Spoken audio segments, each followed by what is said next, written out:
Hello, and welcome to another episode of Undiscovered Beasts and Strange Phenomena. Please join our experienced and knowledgeable panel of hosts as we explore the great mysteries of our time: Bigfoot, UFOs, ghosts, and unexplained phenomena.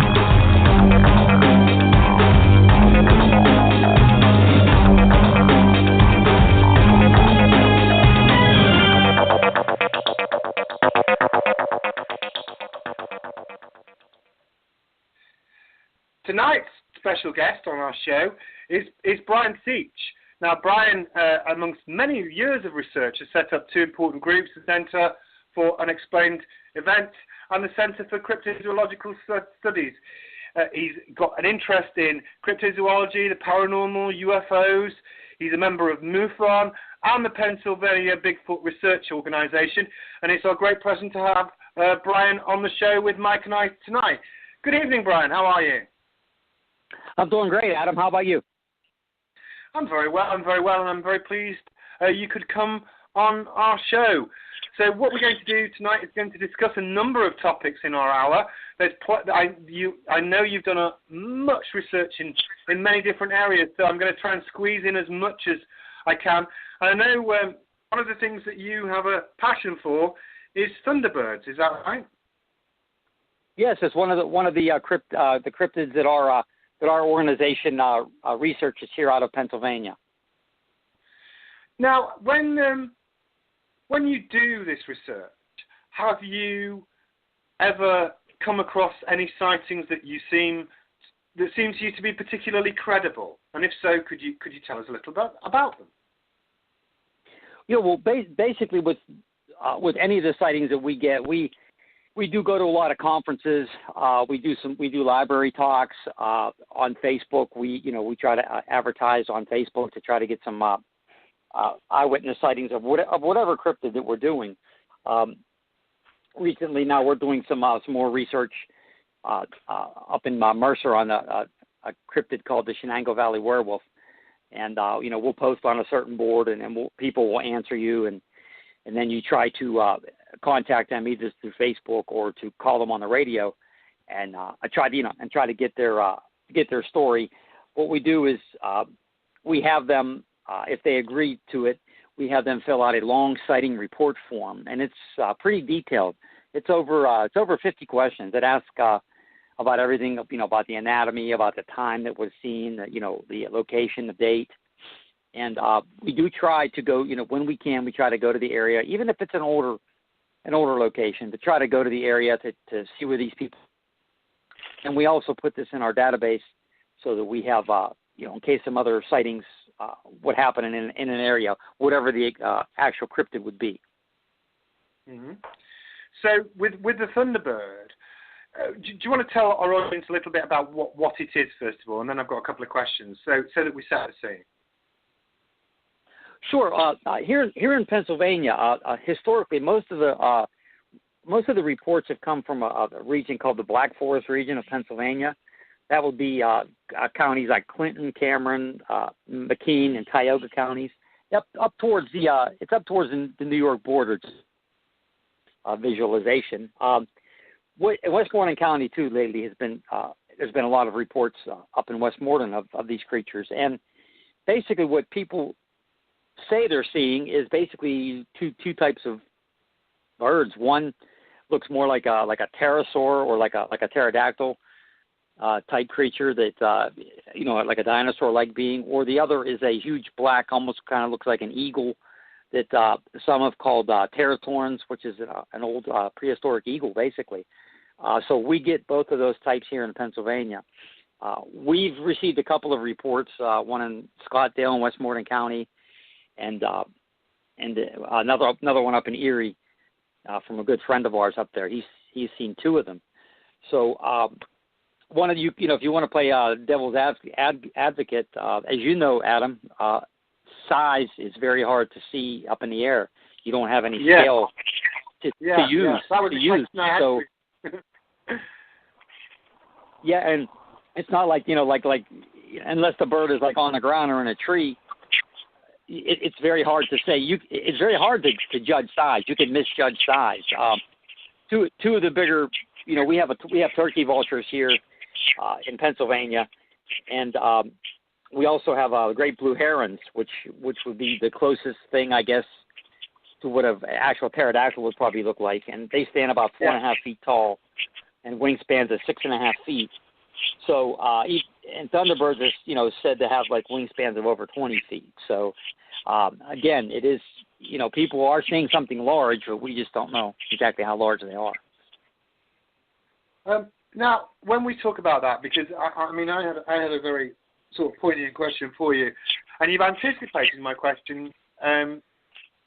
So I'm glad about that. But a heron can look to the untrained eye like a pterodactyl. It looks very prehistoric.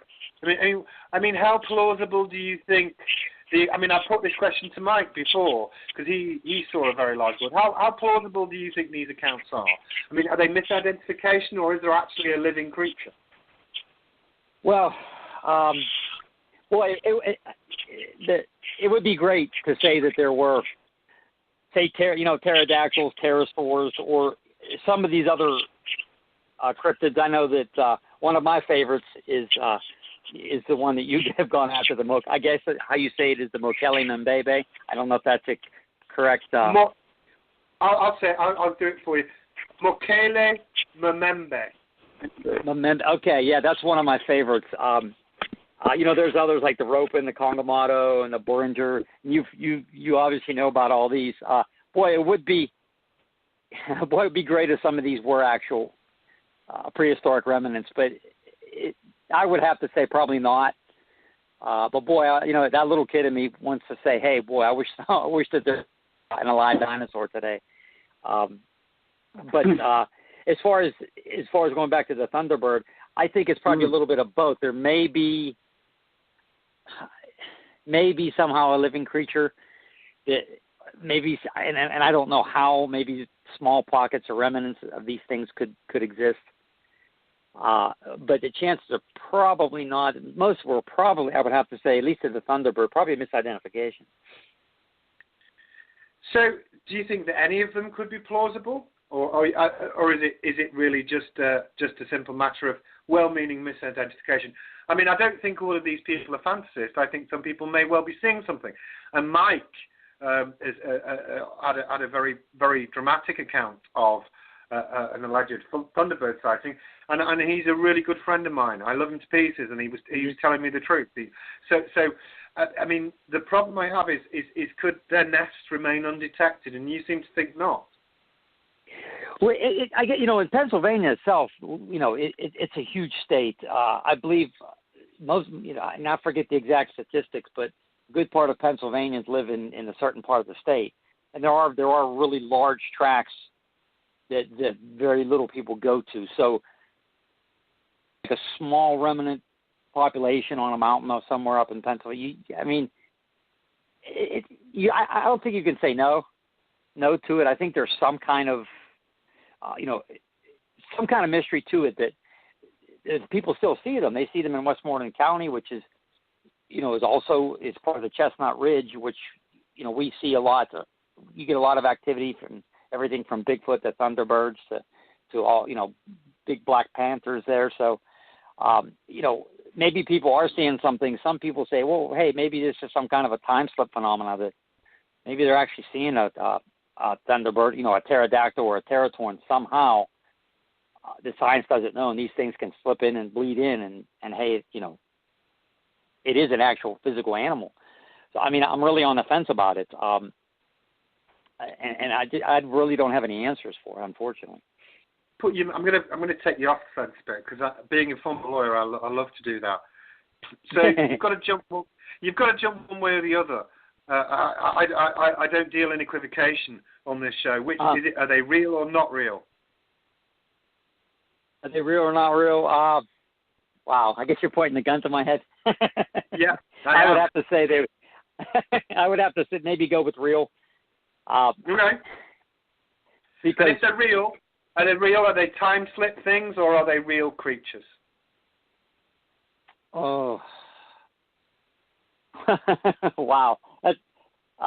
Maybe I go with real creatures. Maybe somehow maybe a small remnant somehow, which beyond science that I don't know, somehow they may exist.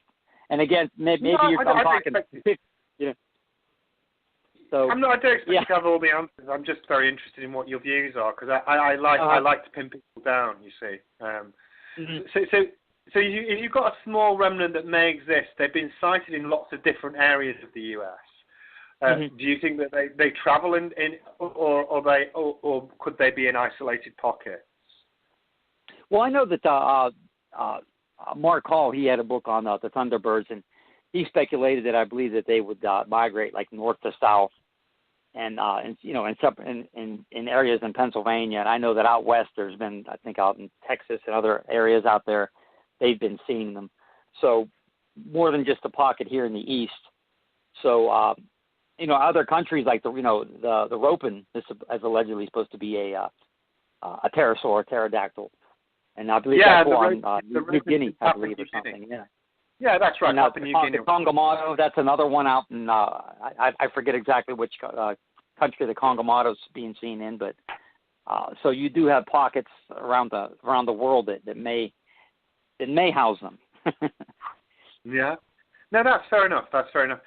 Now, the other thing I wanted to touch on, because you mentioned it, there was this forgive me if I've not done the pronunciation right, the Shenango Valley werewolf creature. What's that? Yes, basically, and you've probably heard about the dogman phenomenon.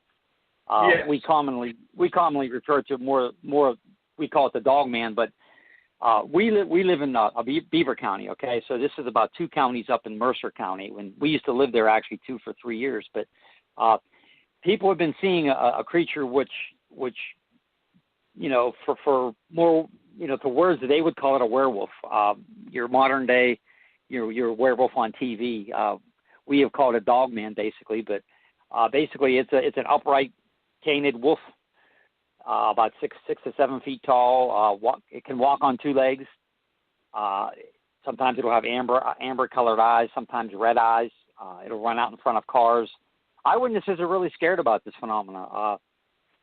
We actually just received a report yesterday on one, and the lady was scared to talk about it, but she actually did.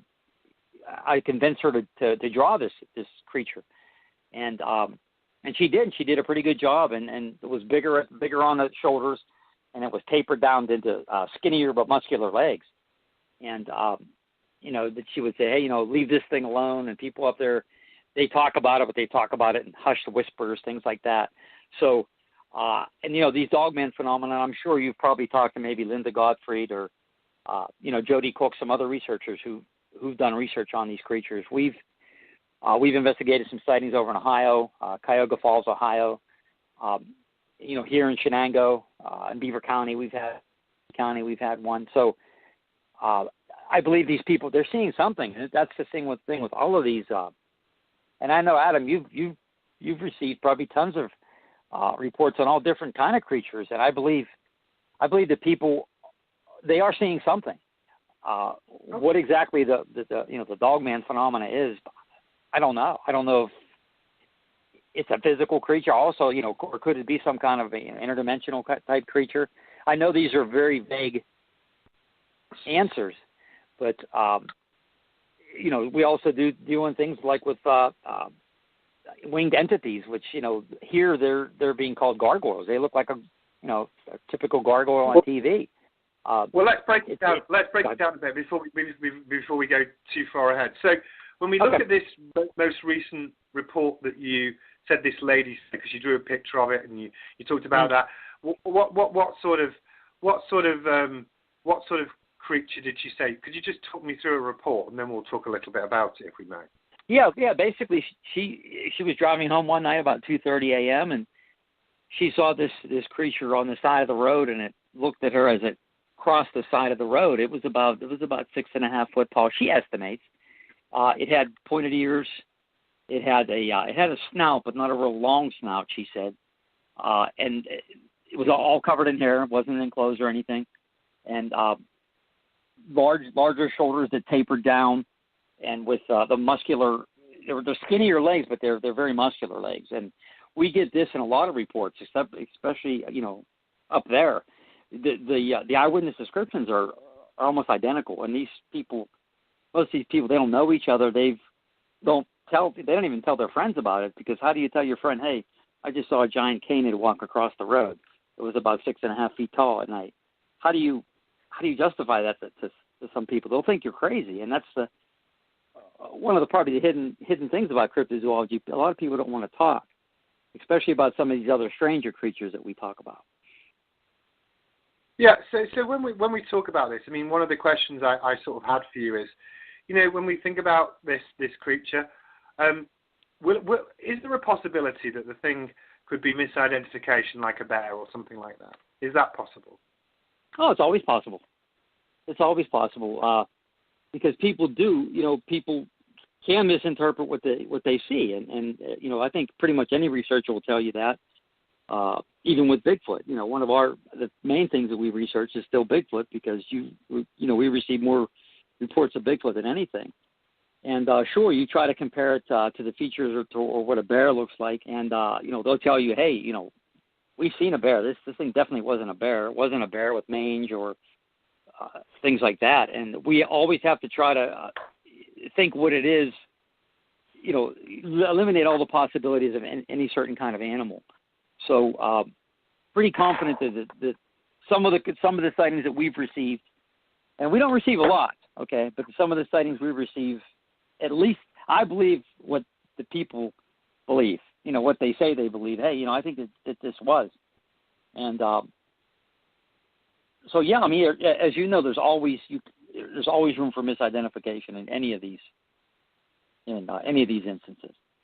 See, one of the problems I had with the Dogman is again, I'm not so irreverent that I want to dismiss everybody's accounts as fanciful. Mm-hmm.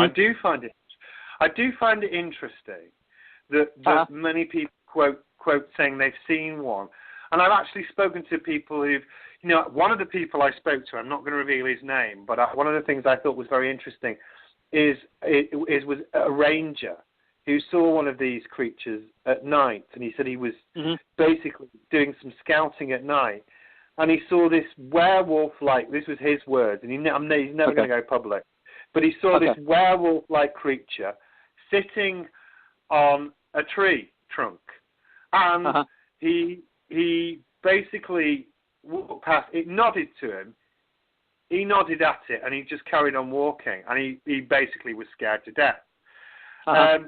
But the problem, so I'm not dismissing all these accounts. I say that, Brian, so you understand the context of my question. But again, it raises the point, well, where's the evolutionary pedigree for such a creature? For a werewolf or a wereman or a dogman or whatever you want to call it. How could they exist? Do you see where I'm coming from? Oh, I understand. And that could bring you into another thing.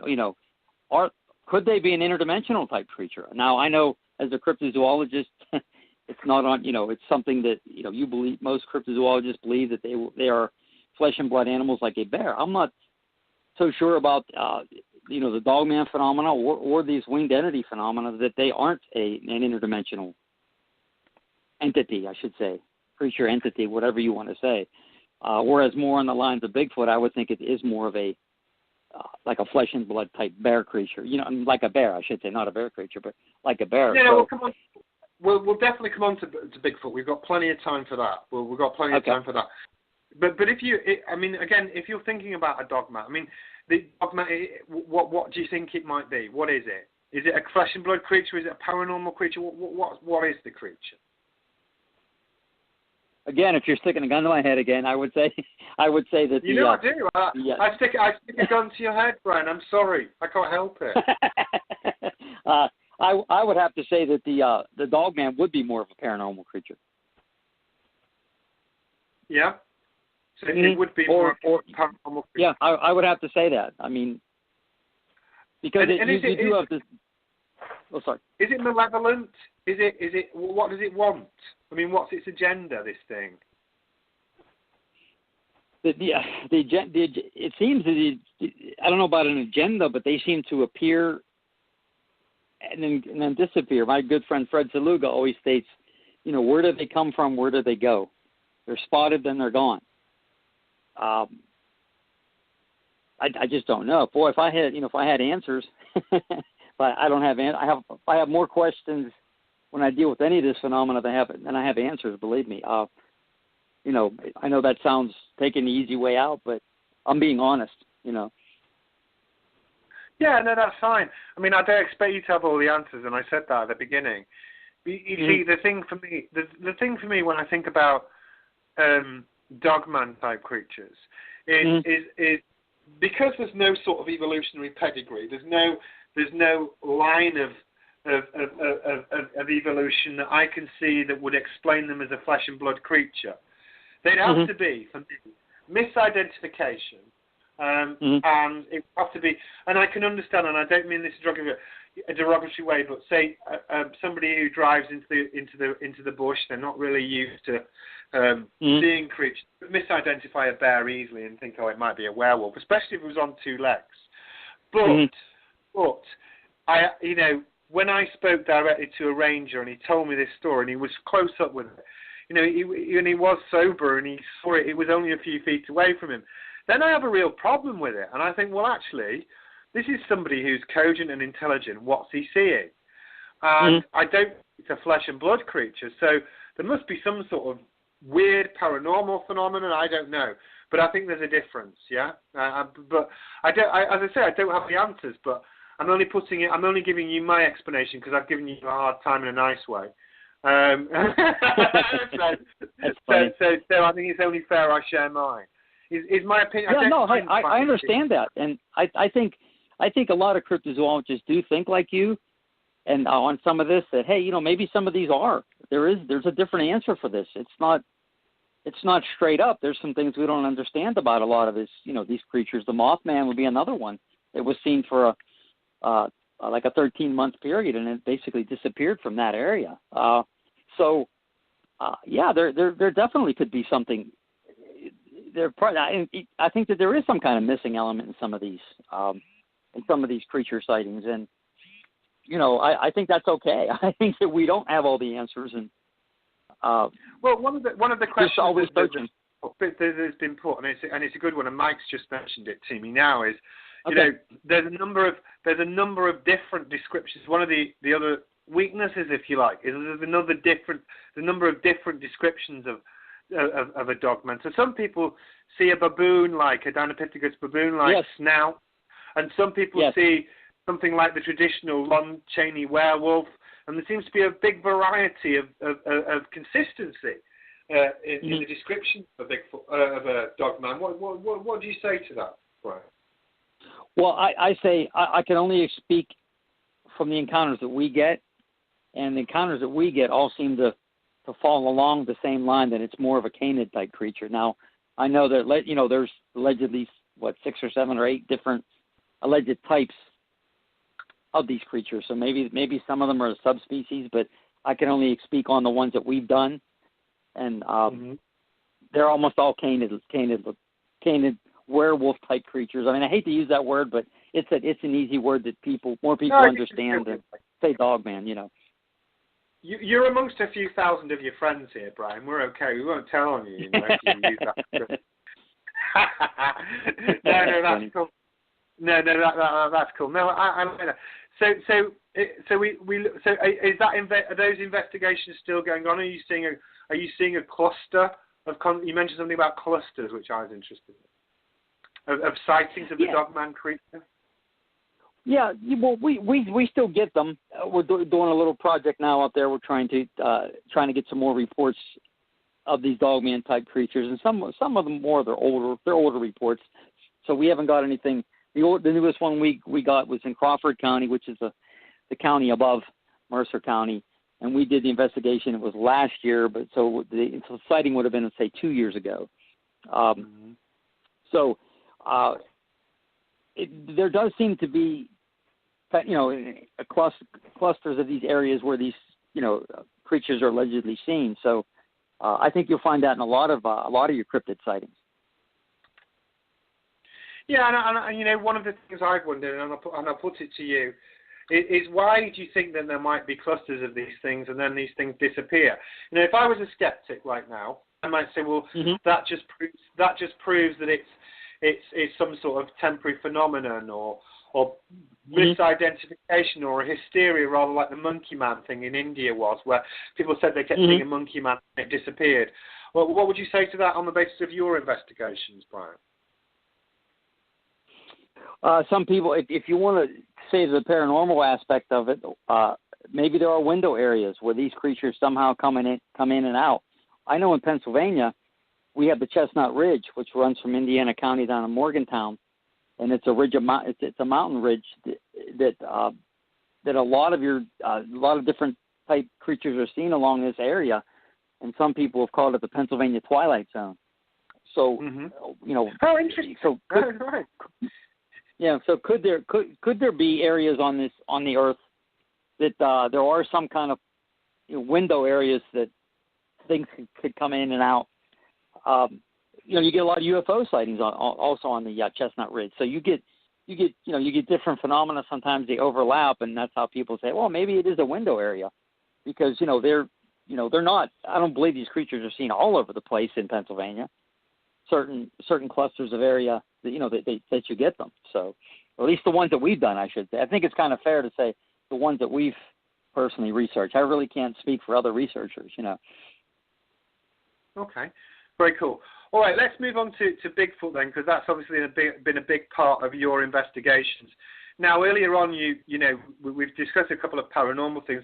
Let's discuss something that you may think is more tangible and physical. Now, you said that Bigfoot you felt was a flesh and blood, not a paranormal creature, was a tangible physical animal. Why do you think that? I think in general, talking about in general, that the Bigfoot phenomena, there is more eyewitnesses to the Bigfoot phenomena. There's more track finds, unknown hair, unknown sounds. I think that there's recorded.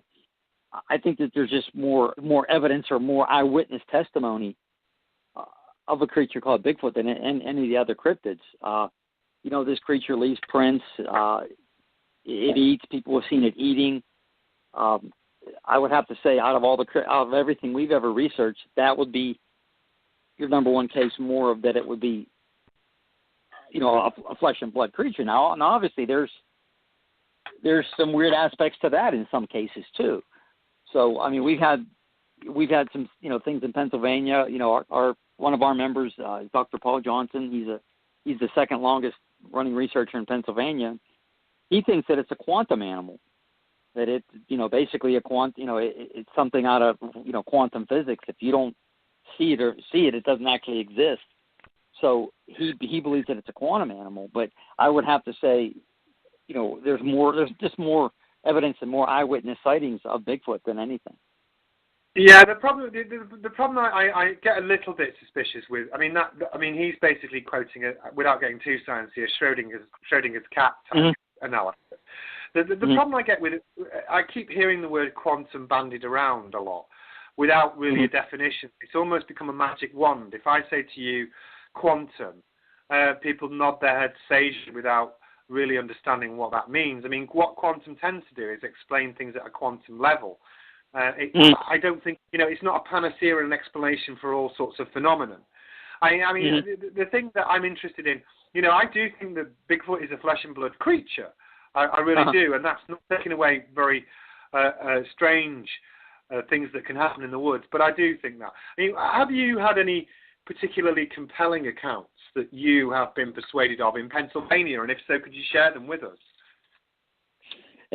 As far as I've never actually seen one of these creatures. That's one of my main goal in this, when I eventually bow out of it, is I would like to have an encounter. I would like to see this myself. I've talked to enough witnesses who've seen it, and it would be very hard to prove it, unless you would, have bring home a body. I would never kill it unless you find one dead in the woods. But we've heard strange noises. We've heard the Ohio howl down in the Beaver Creek State Park, which most of or if you can listen to that on the BFRO website. It's the Ohio howl. I was actually on that property. I knew the property owner, and he actually has a nice video of an alleged Bigfoot on his property. That's where Matt Moneymaker took that recording. We heard that down at Beaver Creek State Park, which is very close to Wellsville, Ohio, where that was taken. We heard it once. That was I think it was in 2012. We were at a campground, the family campground, and we were doing like a Halloween type theme for everybody, and it was about 1:30, and we heard that howl, a real long drawn out howl coming down in the Pioneer Village, and we only heard it once, and we didn't hear anything else. The other time we were at South Fork State Park and Bigfoot Central in Ohio, which you were there, Adam, at Creature Weekend, which unfortunately I did not really get much of a chance to talk to you. Bruce runs a tight ship, and I was a volunteer, so I couldn't really get a chance to talk to you. Yeah, it's a shame, really, man. We should have spent more time hanging out. Maybe I'll get an opportunity to go to Ohio again, and we can spend more time hanging out, sometime. Yeah, definitely. I really felt bad. I'm like, I really want to talk to you, but when you're working, basically working, you don't get a chance. No, we were down there. Yeah, we were down there, and there's a place there called the Handicap Shelter, and it was during a conference weekend, and we had about 5 or 6 of our members there, and Terry and I, my wife Terry, and David Rupert, we pulled in and we opened the car doors and we walked a couple of steps, and all 3 of us at the same time, we just stood there, and we says something's wrong, something's off. It didn't feel right. Now I've been in the woods at night, pretty much my whole life, and it really felt different. So we walked to the shelter, and as soon as we got there, some of our members said, the woods are off. Something's wrong, So we went back to our cars and we got our gear and we walked up, and me and Dave, we walked up and down, and we had, we had night vision. We had a parabolic. We didn't hear anything. We didn't see anything. We didn't smell anything. But boy, you sure felt uncomfortable. It was like, they say, hey, was that, could that have been infrasound? You were hit by infrasound. I don't know, but it was one of the most uncomfortable, probably about 20 minutes, of all the times I've ever been out there. And just, to hit all 3 of us at the same time as soon as we come out of the car. 6 other people said the same thing. So about 20 minutes went by, and all of a sudden it was like somebody flipped the light switch. You start hearing a little bit of noises in the woods, because we heard nothing in the woods. It was like dead quiet. It was you felt very uncomfortable, almost like you shouldn't have been there. And after 20 minutes, boom, everything was normal. Everyone felt better. You felt better. And it was just a weird experience. And, for like 9 of us, 7, 8, 9 of us to feel the same thing. The rest of the night was nothing. It was like, hey, it's just like a night in the woods. So was there something there? I can't say 100%, but boy, it just felt different. I don't know if that's ever happened to you out in the woods, but. Yeah. I mean, I've never seen a Bigfoot-like creature. I've never seen one like you. I'd like to see one, and the reason I want to see one is to satisfy my own intellectual curiosity. Yeah. Yes. I'm never about evangelizing my views. I'll share them if you want to hear them, just like you. But I'm not about that. And I would like to see one. Now, when you think about these creatures yourself, I mean, there are a number of sightings in different parts of the U.S. So I have a question for you. It just occurred to me. I know I'm giving you hard questions tonight, Brian, but that's because I think you can handle it. So take it as a compliment. Thank you. I appreciate it. Now, the question I have is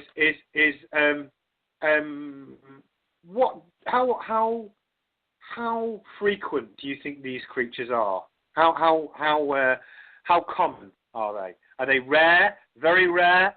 Is there only a few hundred? Or are they more populous? I hear a variety of different opinions. So I'm just interested in what your view is, Brian. Well, I think they're still kind of rare, because people still don't claim they see them every day or all the time. I think there's probably a small, but it would have to be a viable breeding population across the United States. How small? I mean, you've heard numbers. I've heard numbers, anywhere from 2,000 to maybe 6,000, 7,000 across the whole United States and up to Alaska. I would still have to say they would be a small number. I mean, which they travel. Like the county that we have here, we tend to get our reports like from September to January, and that's it. We seldom, rarely we get them in the summertime here. And people say, do they migrate? I'm like, well, maybe they're probably more nomadic. They'll go to places, certain places for food, then move on, and less of a chance of also getting caught, unless you're in a really secluded area or a great area where they can hide. So I would still say they're still fairly rare. It's just my opinion. No, these are good points. Now, I've got Shane Corson's listening in, and he's got a question, and I like the question, so I'm going to put it to you. Shane's obviously a personal friend of ours, and a friend of the show as well. So Shane is asking, what is the single most compelling encounter that you have received in relation to Bigfoot? Just the single most compelling, I would say. Yeah, probably was one of the first ones that if I say that now, huh? So I would say one of the very first ones we took was here in Beaver County. It was an older report, but we took it in like 1970. It happened in 1970. We obviously weren't researching it, but we got it about like 2002 or 2003.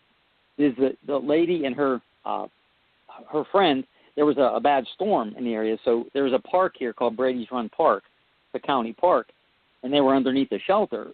So when the storm passed, they were on horses, so they went on horseback ride. They went on to go back home. They went up this hill. As they were going up this hill, the lady looks off to her left-hand side, and she sees this creature that looked like it was like maybe in a semi-crouch, which stood up, and it put its hands to its side, and then it growled at them. Well, her friend was in front of her, and she looked back really quick, and they just got out of there. Well, they went up to the top of the hill to where the house was, and the other lady was so scared. The lady that we talked to says, "Hey, did you see that?" She says, "I didn't see nothing, and I'm never talking about it again, never." And to this day, that other lady has not talked to anybody about it. But even when the first eyewitness who we talked to talked about it, she had goosebumps up and down both of her arms, and she was just like, she goes, "Oh my God, I haven't talked about this to anybody for over 30 years." And the physical reaction that she had, she was reliving that from 30-some years ago. I think that's hard to fake. And we've had that in a couple other instances here where people, even though they're older sightings, it sticks with them. That's fear, that disbelief. You can look in their eyes and, they're replaying the event in their mind. And I tell you what, it scared the hell out of them. I think that there's something to it, and these people have seen what they've seen. Yeah, and I think it's kind of arrogant to dismiss these encounters as fantasies or misidentification. There seems to be a level of consistency about them over a number of years, which gives rise to some degree of plausibility. So when we're thinking about Bigfoot as a creature, what do you think obviously you think it's physical, flesh and blood. What do you think it is? Hominid, hominin, feral human? One of the least plausible theories, I think. What do you think it is? It would probably be like more hominid, probably maybe like, undiscovered species of maybe a great ape or something to that effect. Yeah. Probably would be, the best guess at it. Yeah, I'd agree with you as well. So one of the big questions I've always pondered, and I'm going to ask you this, just because I'm interested in your view, Brian. Really, it's not to put you on the spot. Is one of the big things. What level of sentience, what level of intelligence do you think the Bigfoot type creature has? I would have to think it's super intelligent, only because the main thing it does is tries to stay away from us, the apex predator in the world. You've read about some of the behaviors, what these creatures do, how they watch people.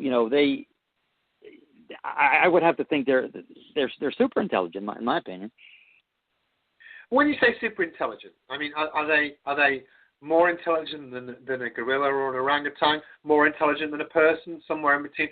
When you think about their intelligence, where does it pitch in relation to great apes and to us? Probably somewhere in between, maybe closer to human, I would think. Their intelligence, again, just an opinion. No, it's totally cool. I just think they know. They know what a human's habits are, and they adjust accordingly. Now, I don't know if you saw that just recently. I think it was in the last month or so, how there was a study done how animals are changing their behaviors based on humans, like messing with the environment and encroaching on their territory. I don't know if you've read that. That was just a recent, about a month ago, I believe. Very, very, very telling, isn't it? Yeah, and and again, because I put you on the spot, it's only fair I give you my view. It's not about my view; it's about your view. But very briefly, I agree with you for a number of very complicated reasons. So let's be clear then. So we think, based on what you've been saying, you think that Bigfoot is a physical flesh and blood creature, fairly rare, really, no more than 6,000. I know it's a best guess, and it has to be pretty wild in these circumstances. Let's be clear then. A number of people have talked about it having special powers. I know, mind speak, able to change in and out of things. I mean, what's your view on all of that? Probably being that I also came from the UFO field, and I've reached, we've done paranormal research also, and we basically cover all subjects. Our library, we're an archive group. We get a lot of the newspaper clippings we read, and there's a number of cases, here in Pennsylvania that we call high strangeness. That there's some weird things that people claim these things can do. Again, they are a small portion of the actual sightings, and being, like I said, the background I came from, I can't actually dismiss them. I think for me myself, it would be arrogant for me to dismiss.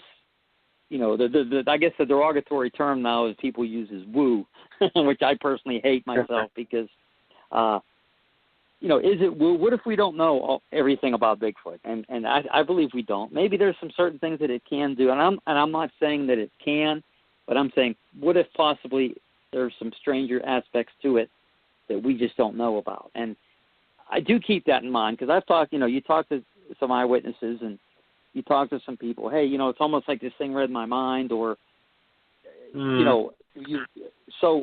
sometimes footprints will go out in the middle of the snow, they'll stop. A skeptic will say, hey, these creatures are just backtracking in their tracks. And so what do you, I keep an open mind about it, and I definitely can't say no.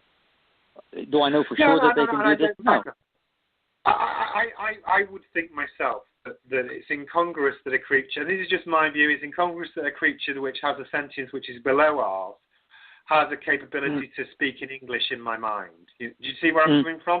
That doesn't seem to me to be rational. So I don't believe it has a magic power that it can do that. I think that people build it up. And I think, and that's not to say that people are lying. In most instances, I think if you see something fantastical, sometimes it's difficult to process.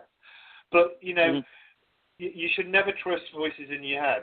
It's just, I think beware of them. That's my view. I'm not being, as I say, I'm not.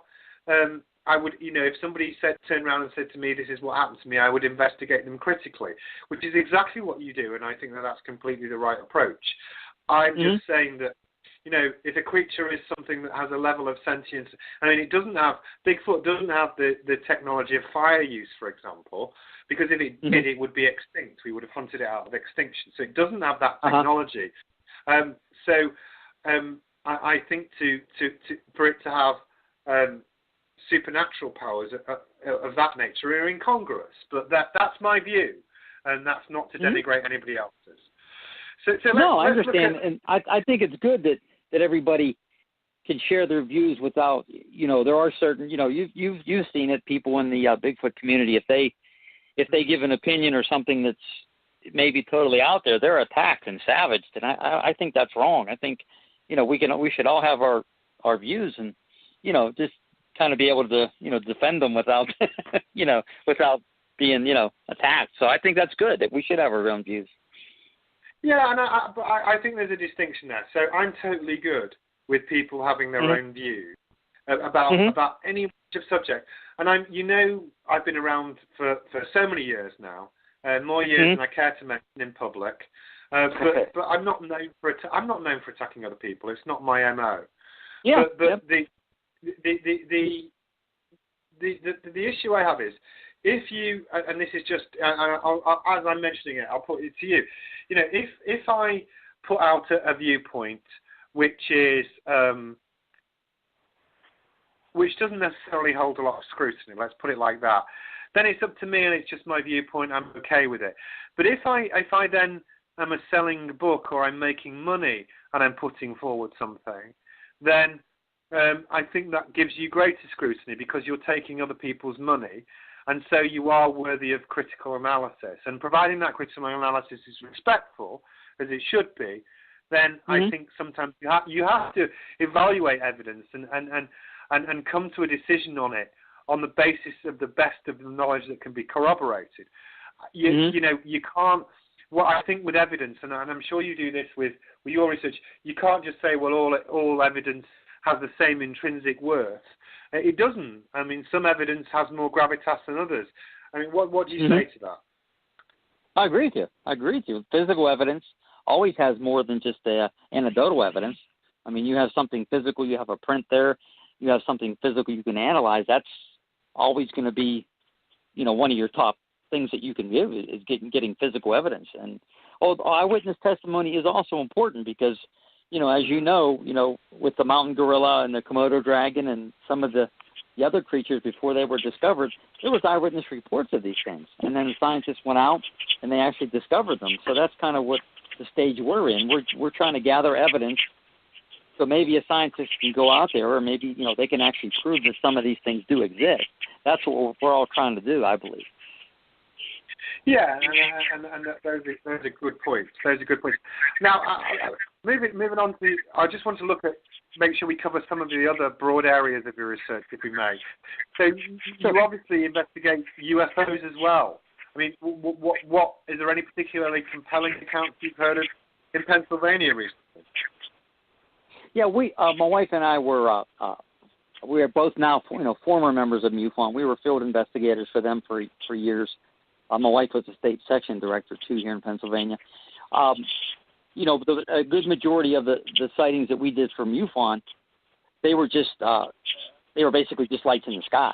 There wasn't a lot of substance to them. They you know, probably, you know, most of the cases were, you know, a misidentification of planes or, you know, very few unknowns. So we've had one of the encounters that we actually had within 97 which is actually right around the corner where we live now. My wife grew up there. It was during Halloween, and these were kids, you know, in costumes going up and down the street while we were at my wife's mom's, and we looked up and we saw two triangle-shaped craft over the Ohio River, and they did like two maneuvers. At one point, they looked like they were going to hit each other, and then they slowly passed over us. And they're completely silent. Okay, the lights all underneath. Now we are very close to the Pittsburgh airport, so we know planes. We see them all the time. But people were stopping, looking up at them, and even Stan Gordon that night, he received a bunch of reports of those triangles, which we saw two of them. That they went over into Ohio, and people were seeing them. So. Now, again, you know, we say they're unidentified. You know, looking back at it, you know, good shot that they were some kind of a government experimental vehicle or something.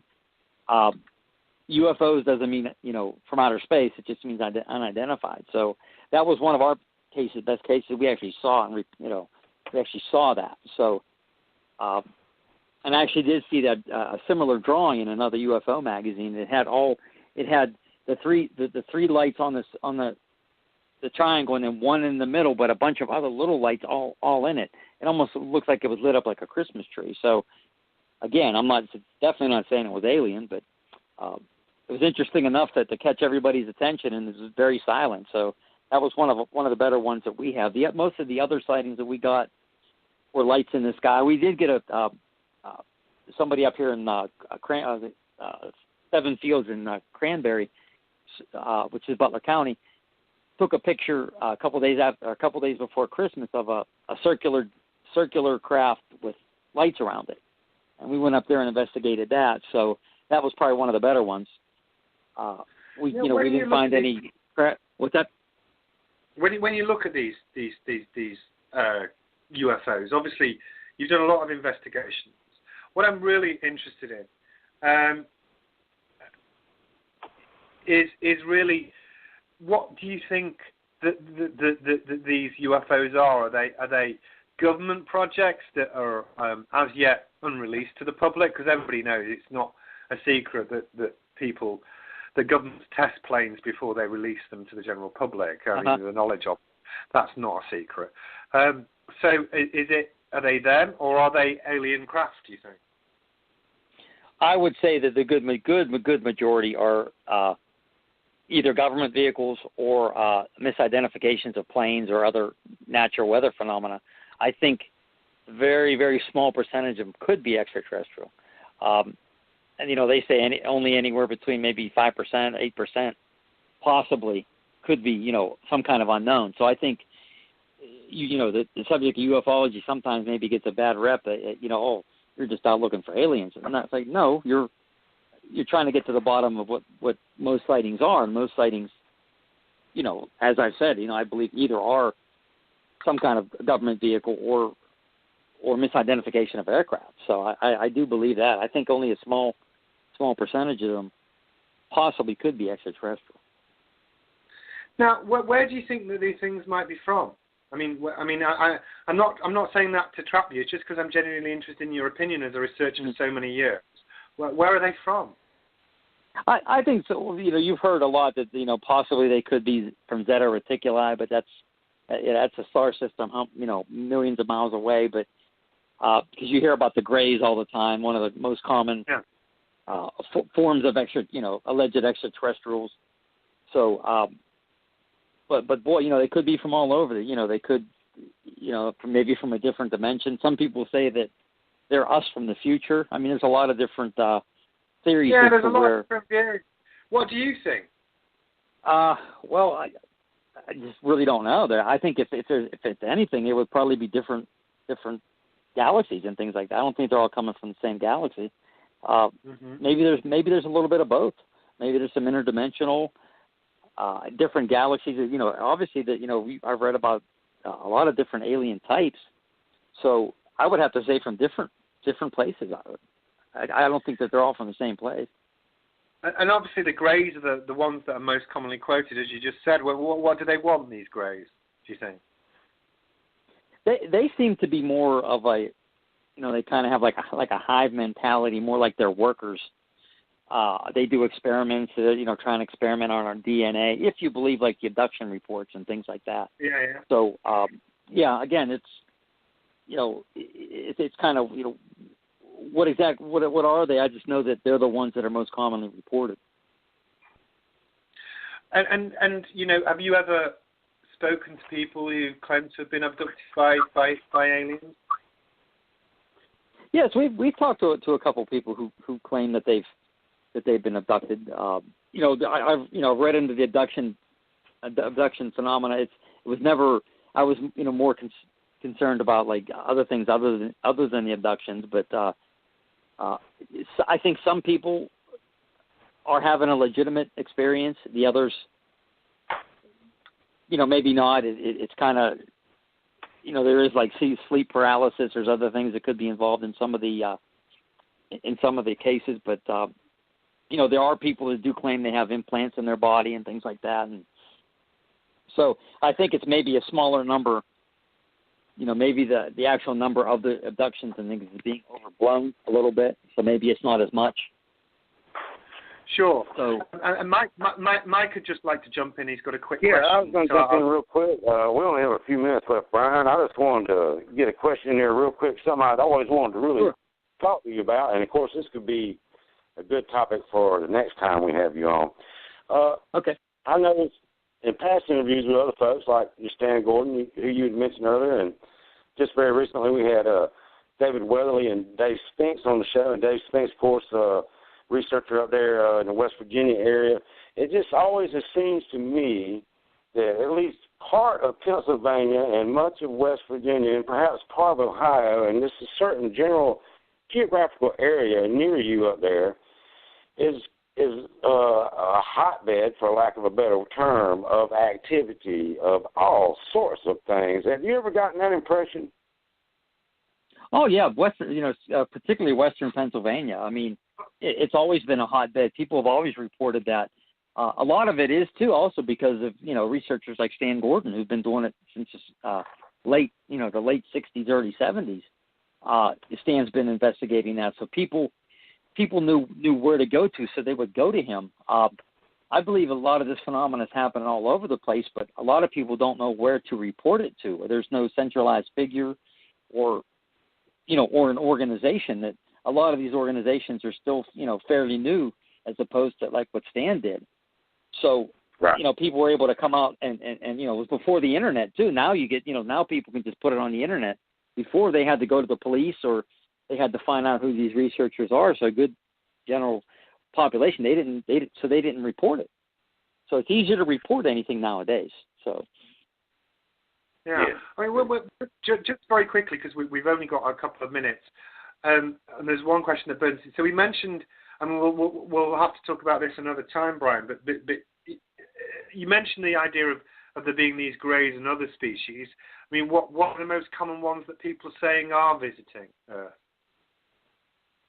Well, I would still say the greys. You do have others like the Nordiques and things, and the reptilians, but still one of the ones are still the greys. I mean, I know the Barney and Betty Hill. When they came out, those creatures looked like greys, and then with Communion. When Whitley Strieber came out with that, then it was a lot of people, started to come forward with those reports more. So skeptical say, well, hey, after Communion, everybody's seeing these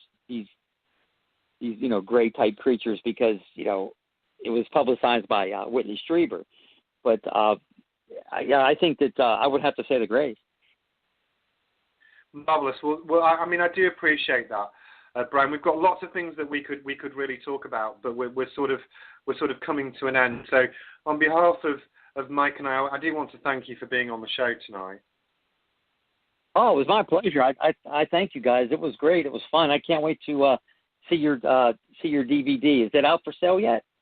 Yeah. Actually, it's just been coming out live within the last couple of hours. I've just been at work and it's been coming out. I mean, people can buy it now. www.corridor13pictures.com. It's coming out now. So if you go to corridor13pictures.com, and I think you can click on a link that says Adam Davis is out right now, and it's also going to be out at the International Bigfoot Conference. We'll be doing a live broadcast from that as well.